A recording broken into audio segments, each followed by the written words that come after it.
अस्सलामुअलैकुम सामाइन, हमारे चैनल खजस्तगामी उर्दू में आपका खैर मकदम है। Burhani national Urdu primary school की पेशकश। जमात सुवम, मजमून मराठी, सबक नंबर 2, सिंह आणि कोल्हा। गोश्त ऐका आणि सांगा, कहानी सुनिए और बोलिए। एक होते जंगल, तिथे होता सिंह। एक जंगल में एक शेर रहता था। तो पडला आजारी यानी शेर बीमार पड़ गया।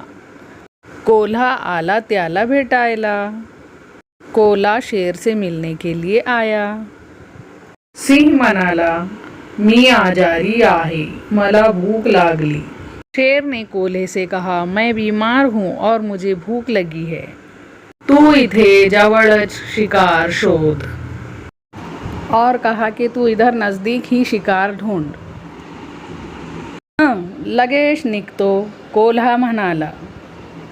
हाँ, अभी ही निकलता हूँ, कोल्हे ने ऐसा कहा। कोल्ह्याला रानात मेंढ्या चरताना दिसल्या। याने कोल्हे को जंगल में मेंढियाँ चरती हुई नजर आई। कोल्हा मनाशी म्हणाला, वाह, चांगली शिकार आहे। कोल्हे ने दिल में कहा, वाह, बहुत अच्छा शिकार है। एक मेंढी पकडू, सिंहाकडे घेऊन जाऊ। कोल्हा हळूहळू मेंढीजवळ जाऊ लागला। एक मेंढी पकड़कर राजा के पास ले जाऊंगा, ये सोचकर कोल्हा आहिस्ता आहिस्ता मेंढी की तरफ बढ़ने लगा। पूरी कहानी जानने के लिए कहानी का दूसरा हिस्सा देखना ना भूलें। अल्लाह।